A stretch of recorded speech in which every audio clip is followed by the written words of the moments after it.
Hi guys, welcome to revision time. आज मैं ला रही हूँ आप सभी के लिए आरआरबी एनटीपीसी एग्ज़ाम 2025 के 12 जून को पूछे गए थर्ड शिफ्ट के क्वेश्चंस के एनालिसिस वीडियो। इससे पहले मैंने फर्स्ट शिफ्ट की और सेकंड शिफ्ट की भी वीडियो डाल रखी है। जिन लोगों ने नहीं देखा है वो देख सकते हैं। वीडियो बहुत ही इंपॉर्टेंट है, बहुत ही इसे ध्यान से देखिएगा क्योंकि मैं आप सबको बताऊँगी कि कौन से क्वेश्चन बार बार रिपीट हो रहे हैं। तो चलिए वीडियो को स्टार्ट करते हैं। जिनके भी एग्ज़ाम नहीं हुए हैं उन लोगों के लिए ये वीडियो काफ़ी हेल्पफुल है। तो वीडियो को स्टार्ट करने से पहले अगर आप चैनल पर पहली बार आए तो चैनल को सब्सक्राइब कर लें और साथ ही बेल आइकन भी ज़रूर प्रेस कर लें ताकि हर वीडियो की नोटिफिकेशन भी आप सभी को मिलती रहे। और साथ ही वीडियो को लाइक भी ज़रूर कर दीजिएगा। तो चलिए स्टार्ट करते हैं 12 जून को पूछे गए थर्ड शिफ्ट के सारे क्वेश्चंस। क्वेश्चन नंबर 1, अमन, औस तथा बोरो किस फसल से संबंधित है? इसका आंसर है चावल। अमन, औस और बोरो चावल की 3 किस्में हैं। असम, पश्चिम बंगाल और उड़ीसा जैसे राज्यों में एक वर्ष में धान की 3 फसलें उगाई जाती है, उन्हीं का नाम है अमन, औस और बोरो।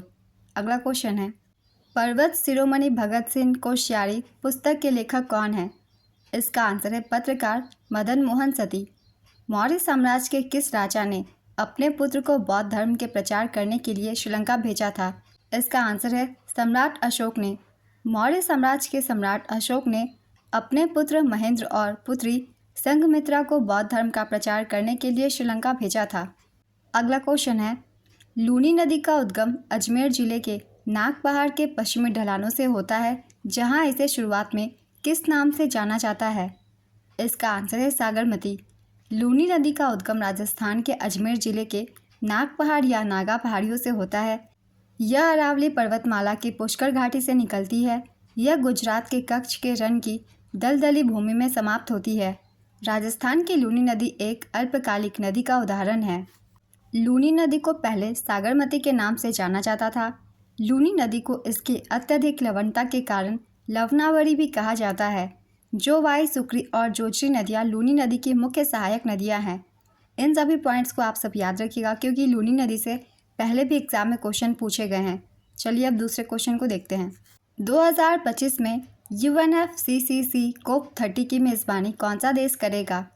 इसका आंसर है ब्राज़ील। COP30 का आयोजन 10 से 21 नवंबर 2025 तक ब्राज़ील के बेलम शहर में किया जाएगा। नेक्स्ट क्वेश्चन, कच्छ और काठियावाड़ किस राज्य का कोस्टल एरिया है? इसका आंसर है गुजरात का। गुजरात में दुर्गा पूजा में कौन सा नृत्य किया जाता है? इसका आंसर है डांडिया और गरबा। मोहनजोदड़ो में किस जानवर की नक्काशी मिली है?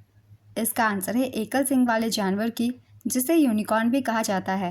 मोहनजोदड़ो में कई जानवरों की नक्काशी मिली है, जिनमें सबसे अधिक आम एक सींग वाला जानवर यूनिकॉर्न है। इसके अलावा बैल, गेंडा, मृग आदि भी यहाँ की मुहरों और कलाकृतियों पर चित्रित किए गए हैं। नेक्स्ट क्वेश्चन, राष्ट्रीय मतदाता दिवस 2025 की थीम क्या थी? इसका आंसर है वोट कुछ नहीं, वोट ज़रूर डालेंगे हम। 25 जनवरी 1950 को भारत के गणतंत्र बनने से एक दिन पहले ECI election commission of India की स्थापना की स्मृति में वर्ष 2011 से यह दिवस 25 जनवरी को मनाया जाता है।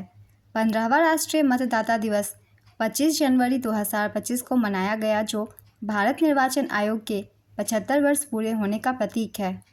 नेक्स्ट क्वेश्चन, टेक्स्ट बुक में एंटर की प्रेस करने से क्या होता है? इसका आंसर है कर्सर को अगली लाइन पर ले जाना और किसी भी इनपुट को सबमिट करना। किसी विद्युत परिपथ में परिपथ के प्रतिरोध को परिवर्तित करने के लिए किस युक्ति का उपयोग किया जाता है? इसका आंसर है रियोस्टेट या परिवर्ती प्रतिरोधक का। अगला क्वेश्चन है, अनुच्छेद 188 किससे संबंधित है? इसका आंसर है राज्य की विधानसभा या विधान परिषद के सदस्यों की शपथ या प्रतिज्ञान से संबंधित है। नेक्स्ट क्वेश्चन, इनमें से संगम साहित्य के 8 संकलनों में कौन सा नहीं है? इसका आंसर है तोलकाप्पियम। तोलकाप्पियम तमिल व्याकरण पर एक पुस्तक है। संगम साहित्य के 8 संकलन हैं, जिनमें ये ग्रंथ शामिल है: एंकुरुनुरु, नरिनाई, अग्नानुरु, पुरानानुरु, कुरुंथोके, कलितोके, परिपादल और पदिरटु या पदित्रपत्तु। तो यही है 8 संगम साहित्य के नाम, इन्हें याद रखिएगा। इनके अलावा जो ऑप्शन में हो आप उसे टिक कर सकते हैं। अगला क्वेश्चन है, राष्ट्रीय मानवाधिकार आयोग के अध्यक्ष की नियुक्ति किसके द्वारा की जाती है? इसका आंसर है राष्ट्रपति के द्वारा। माइक्रो प्रोसेसर विक्रम 3201 से संबंधित डिज़ाइन किसने किया? इसका आंसर है चंडीगढ़ स्थित सेमीकंडक्टर प्रयोगशाला ने। माइक्रो प्रोसेसर विक्रम 3201 का डिज़ाइन इसरो के विक्रम साराभाई अंतरिक्ष केंद्र ने चंडीगढ़ स्थित सेमीकंडक्टर प्रयोगशाला के सहयोग से किया है। नेक्स्ट क्वेश्चन, ओशन वुओंग का कौन सा उपन्यास एक 19 वर्षीय व्यक्ति से संबंधित है जो एक बुजुर्ग महिला की देखभाल करने वाला बन गया? इसका आंसर है on earth we are briefly gorgeous. Next question, Bharat का 2025 में बेरोजगारी दर कितना रहा है? इसका आंसर है 5.1%। भारत में अप्रैल 2025 की आधिकारिक बेरोजगारी दर 15 वर्ष और उससे अधिक आयु के व्यक्तियों के लिए 5.1% रहा है। शहरी क्षेत्रों में यह दर 6.5% और ग्रामीण क्षेत्रों में 4.5% थी। कुछ दिनों ही पहले ये डाटा आई थी, मैंने करंट अफेयर्स की वीडियो में बताया था। अगर आप लोगों ने देखा होगा तो आपको इसका आंसर पता होगा। चलिए अब अगला क्वेश्चन देखते हैं। दिल्ली में 2025 पर्यावरण सम्मेलन का उद्घाटन किसने किया? इसका आंसर है राष्ट्रपति द्रौपदी मुर्मू ने। भारत में किस अवधि को स्थिर जनसंख्या वृद्धि अवधि कहा जाता है? इसका आंसर है 1921 से 1951 के बीच की अवधि को 1951 से 1981 के बीच जनसंख्या विस्फोट की अवधि मानी जाती है। 1901 से 1921 के बीच जनसंख्या वृद्धि बहुत धीमी थी, कभी कभी नकारात्मक भी रही। 1921 में जनसंख्या घट गई थी, इसे भी याद रखिएगा और ये क्वेश्चन एग्जाम में पहले भी पूछे गए हैं, इसलिए इन सभी पॉइंट्स को याद रखिएगा। अगला क्वेश्चन है, प्रधानमंत्री नरेंद्र मोदी मार्च 2025 में किस देश के राष्ट्रीय दिवस समारोह पर वहां की यात्रा किए? इसका आंसर है मॉरिशस। प्रधानमंत्री नरेंद्र मोदी मॉरिशस गणराज्य के 57वें राष्ट्रीय दिवस समारोह में मुख्य अतिथि के रूप में शामिल हुए।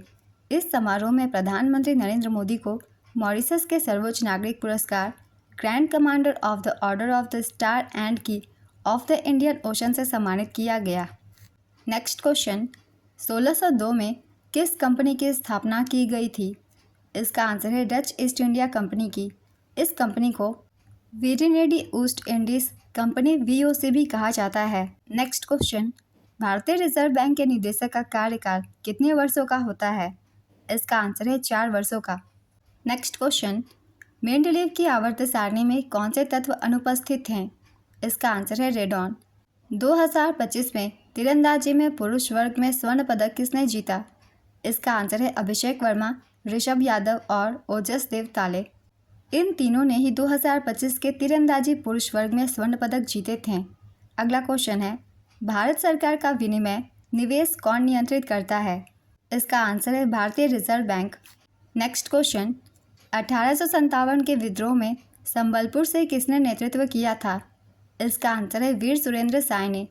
इससे पहले कि अगर आप लोगों ने एनालिसिस वीडियो देखी होगी, मैंने एक्स्ट्रा फैक्ट्स में बताया था किस किस स्थान से किन नेताओं ने नेतृत्व किया है 1857 की क्रांति में।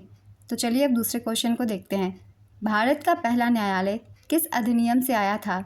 इसका आंसर है रेगुलेटिंग एक्ट 1773 से। रेगुलेटिंग एक्ट से बहुत सारे एग्जाम में क्वेश्चन पूछे जा रहे हैं, इसलिए इसके बारे में आप सब अच्छे से पढ़ लीजिएगा। रेगुलेटिंग एक्ट 1773 पहला संसदीय अनुसमर्थन और प्राधिकरण था जो ईस्ट इंडिया कंपनी की भारतीय संपत्ति के संबंध में शक्ति और अधिकार को परिभाषित करता था।